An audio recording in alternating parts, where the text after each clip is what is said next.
What was meant to be a night of fun ends with one child hit by a car during Halloween. And just in time for the weekend, a popular St. Pete bar back open after a rash of problems there. And if you need an extra hour of sleep, well, this weekend you're finally going to get it as the clock rolls back for daylight saving time. Bright Side at 4:30 starts now.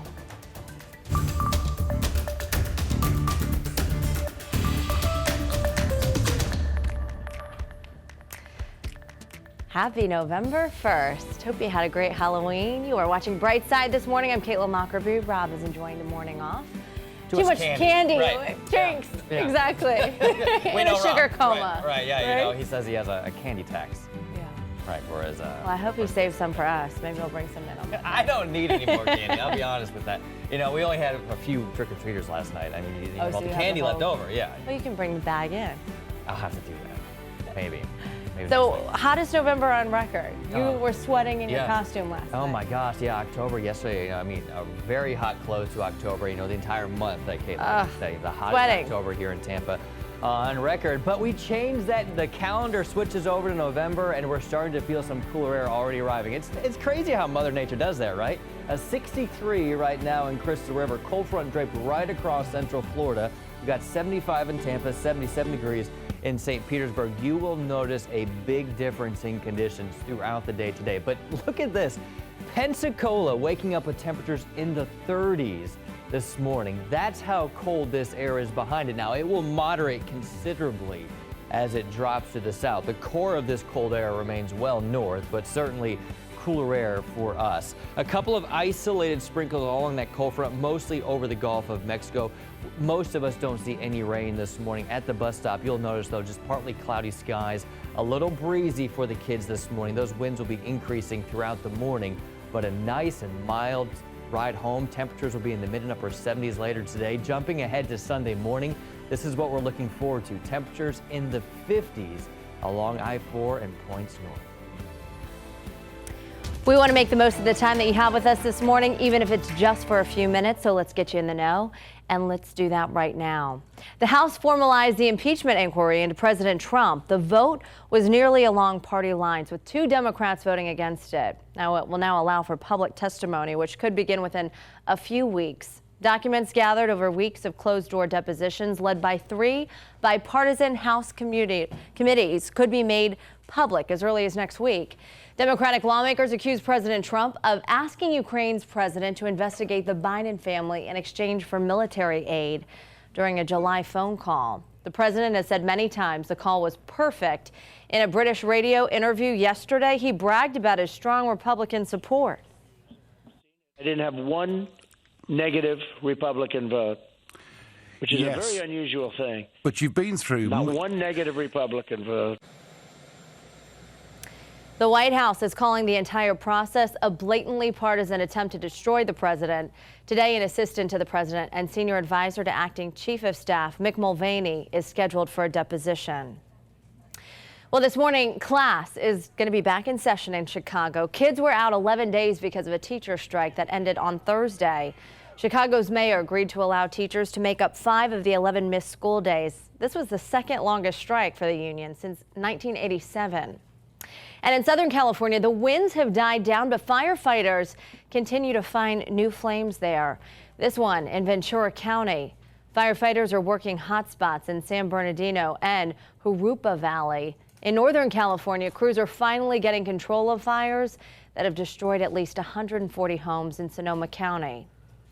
And the October jobs report will be released today. It'll be the first report to show if the economy was slightly damaged by the GM strike last month. Analysts are estimating 90,000 jobs were added last month. That low number will cause the unemployment rate to rise. And the president is leaving the bitter cold of New York and now calling Florida his permanent home. While yes, he still lives at the White House, when he isn't in residence, he will be staying at his Mar-a-Lago resort in West Palm Beach. He tweeted on Thursday that he cherished New York, but says, despite the fact that I pay millions of dollars in city, state, and local taxes each year, I've been treated very badly by political leaders of both the city and state. Meanwhile, the U.S. Census Bureau says the test regarding the citizenship question didn't show much of an impact. But overall, responses from Hispanics were down slightly when the question was on the questionnaire. Over the summer, the agency sent out 480,000 questionnaires for planning purposes, half with the question and the other half without it. But by the end of the summer, the Supreme Court ruled that the citizenship question could not be on the once-a-decade questionnaire. I'm Angelina Salcido in Pasco County. Halloween took a turn for the worst here in the Longleaf neighborhood after a young boy under the age of 10 was hit by a pickup truck that was driving down Starkey Boulevard. Now, this was a neighborhood that was extremely busy. As you know, it's a Halloween night. Kids were out here. He was with the group when he was hit by that pickup truck, and they were crossing in a crosswalk. Witnesses tell me that they actually saw the lights flashing, but they didn't see the kids or the group because of the fact that it was so dark. Deputies are still investigating how this crash happened, and the condition of that young boy is still unknown. All right, we'll let you know the latest on that as soon as we know. Today, the Parkland school shooting case will be in the South Florida courtroom. There'll be 2 hearings for that. Defense attorneys are trying to stop prosecutors from seeking the death penalty and dismiss the charge of battery against a corrections officer. The trial for the shooting will begin at the end of January. Also in South Florida, a high school principal has been fired after he told a student's mother that not everyone believes the Holocaust happened. This week, the Palm Beach County School Board voted in favor of firing William Latson on ethical misconduct and failure to carry out job responsibilities. Latson was principal of Spanish River High School in Boca Raton. He'd been with the district for 26 years. Well, the St. Pete's Pelican Pub is back open following a 2-day voluntary closure. That bar shut down after as many as 80 customers came forward on social media claiming they developed a horrible rash like this one while sitting on a bench at the front of the bar. Well, this week that bench was ripped down, and Thursday night the bar advertised special bench burial promotions and free shots at midnight. Those still suffering from the skin irritation say they weren't amused. When I saw an Instagram post joking about let's give you free shots and let's bury the bench, I was over it, because how insensitive is that when so many people went through emotional and physical trauma because of this? We're deeply sorry if they're offended, and we'd like for them to come out. There is a free round of shots tonight at midnight. There's still no word from the health department on what may have caused the skin reactions. Inspectors did find 2 bed bugs in the bar on Tuesday, but gave the establishment a clean bill of health before they reopened. Supporters say the bar was up front and did everything that it could to keep customers safe, and they're happy to have the bar back open. Well, getting between Tampa and St. Pete just got a little bit easier here. The Cross Bay Ferry starts back up today. The ferry is teaming up with the Tampa Bay Lightning to run every 30 minutes during game nights. Tickets for adults are $8, $5 for seniors, military, and college students. Children under 4 are free. Well, Mel's Hot Dogs on Bush Boulevard plans to reopen today, but watch this, a car slammed into the restaurant on Thursday. Thankfully, nobody was hurt, but there's a big hole in that building. Mel's Hot Dogs has been around for 46 years. Staple in Tampa. And it's time to fall back this week, and this Sunday is the end of daylight saving time. So this morning we're going beyond the headline to find out how we started springing forward and falling back. It's time to stop the clock on daylight saving time, and that's daylight saving without the S. Rolling the clocks back this weekend means an extra hour of sleep, but it also means the sun will set earlier in the evening. So how did we start changing the clocks in the first place? Daylight saving in the U.S. started back in 1966 when President Lyndon B. Johnson signed the Uniform Time Act.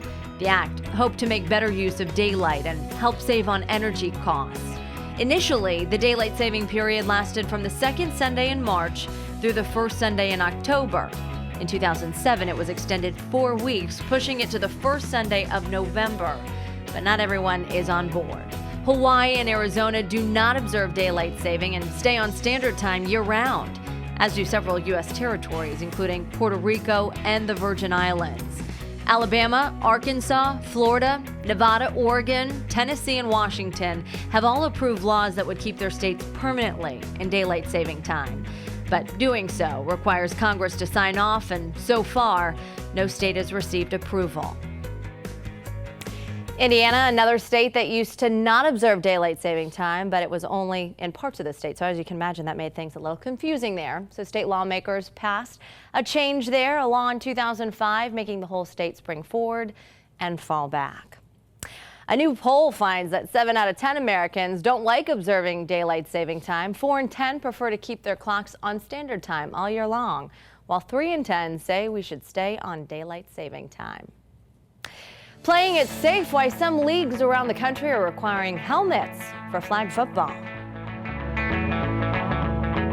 It's about a quarter till the top of the hour now on our Friday morning. Hopefully you are recovered from Halloween last night. Still kind of looks spooky out there, doesn't it, as this cold front moves through. Real low cloud cover in downtown Tampa right now as the actual front is draped right across Tampa Bay.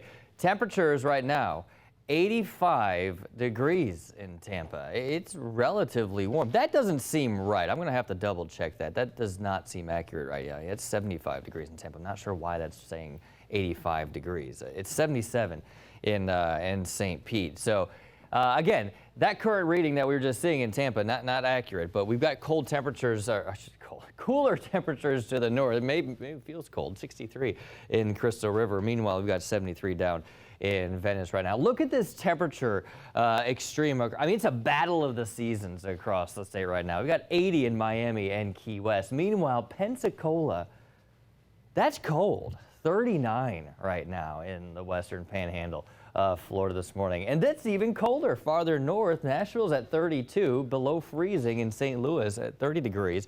That colder air slowly pushing to the south. It really loses its forward momentum once it reaches the Florida Peninsula, but certainly one of the stronger cold fronts that we've seen so far this season. Behind the front, not a lot of precipitation, a lot of dry air behind it, though. Just a few showers out ahead of the front as it pushes to the south. Now, there's been a couple of isolated showers over the Gulf of Mexico. I don't think we have a huge concern for rain this morning, but there's about a 10% chance of rain along that front as it continues to push to the south this morning. So we'll continue to keep an eye out for that shower, but really the main impact from this front is going to be the cooler air that arrives, and you're already starting to feel it farther to the north into the nature coast. Now, we'll also see some clouds linger as we go throughout the day today. I think the front has completely cleared the area before lunchtime, so everybody begins to feel that cooler air as we go throughout the day today. Look at the temperatures throughout our afternoon. In the 70s. High temperatures maybe peak around 80 degrees, but most of our day will be in the 70s today. We'll see partly sunny skies, probably some cloud cover lingering into the overnight as well. We'll start tomorrow morning with temperatures in the mid-60s. Look at these lows, mid-60s, if not maybe upper 50s in the nature coast. But Tampa, St. Pete there in the middle to upper 60s, maybe still around 70 down toward Venice, but still much nicer conditions, lower humidity. High temperatures tomorrow will be in the upper 70s to right around 80 degrees. Again, a 10% chance for an isolated shower tomorrow, but a nice day overall. High temperatures around 80 degrees. Sunrise tomorrow morning is at 7:41. As we go from Saturday night into Sunday morning, remember we fall back, so we're back to standard time. We gain an hour of sleep, and we get to wake up to this. Refreshed and refreshing. 53 in Brooksville. We'll see temperatures in the Bay Area in the upper 50s as we head into Sunday morning. It's going to be a great weekend all across the board. Into next week, though, we're back into the mid-80s with a 20 to 30% chance of rain for the first half of next week. Now to a story that's good to know so you can share it with your family and friends. Flag football is becoming one of the fastest growing youth sports in the country. A report from the Sports and Fitness Industry Association shows over 6.5 million people play. Many consider it to be safer, an alternative to tackle. But as Nicole Killian reports, some leagues are now requiring kids to use helmets. I don't really remember a lot. 8-year-old Gabriel Kraut doesn't recall much about this day, but his mom does. Gabriel will be okay. She watched as he was rushed by helicopter to the hospital with a concussion after colliding head-on with a teammate during a flag football game. I grabbed him by the face and I held him close and I said, "Can you hear me?" And his eyes rolled back and he started to seize and pass out. She had that look of fear, and I didn't have the answers to give her. The incident prompted League Commissioner Reggie Barksdale to make a change. For the first time this season, he's mandating helmets for all players. The first couple of weeks was rough, but now everybody knows that they need their helmet. The helmets these players are using are among several that were tested by Virginia Tech, which released its first ever safety ratings for flag football headgear this year. We visited the school's helmet lab. Simulating head-to-head contact It ranks models to evaluate which reduce concussion risk, with 5 stars being the best. Concussions, when that head-to-head impact happens, head accelerations are going to occur. But if we can reduce those by 70% or more, then that's kind of elicits the 5-star rating.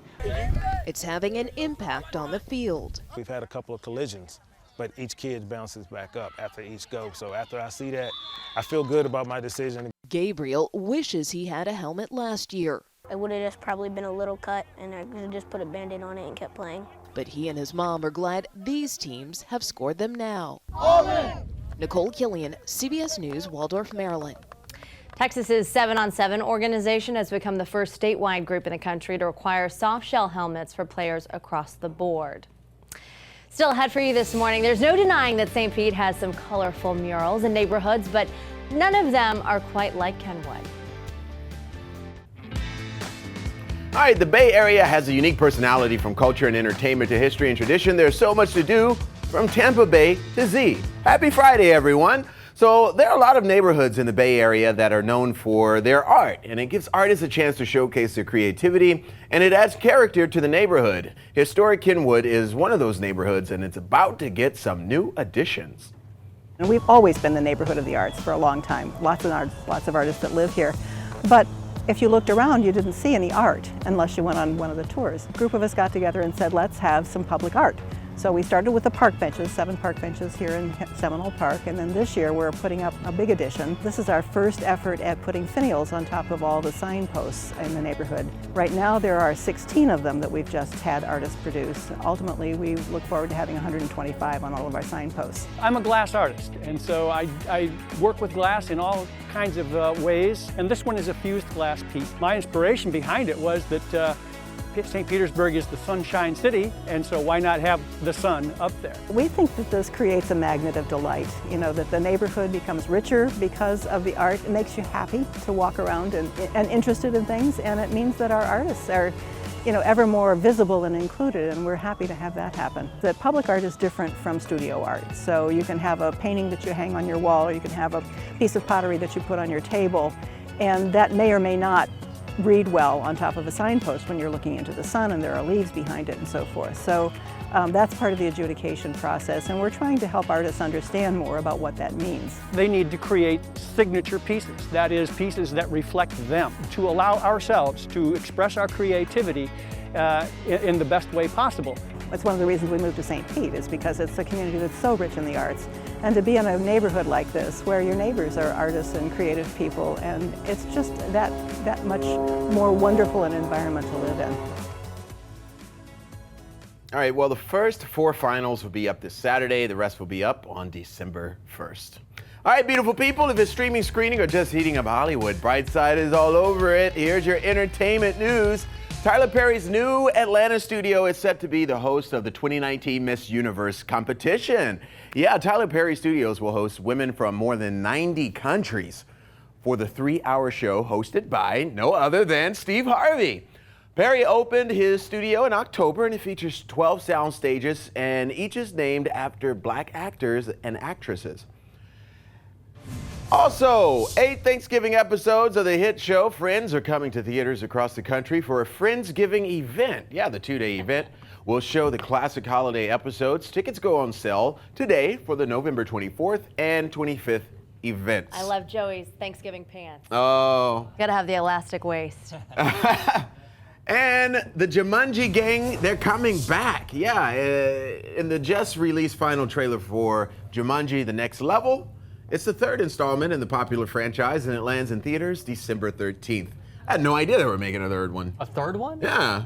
Jumanji. They really haven't been ramping it up that much it's lately. It's funny, though. Kevin Hart's hilarious. Yeah, he is. Great. Yeah, he is. Good to see that he's back, too, back in action. Well, was it all done prior to the accident? Yeah, I believe so. Yeah, I think they shot that maybe last year. Well, it's okay. He is back in action. Yeah. Check his Instagram, right? Yeah, but he's still got to show up at like premieres and stuff. So yeah. I'm sure he'll try to make comebacks. Yeah. Well, keep it here. The news continues next on Brightside at 5 o'clock.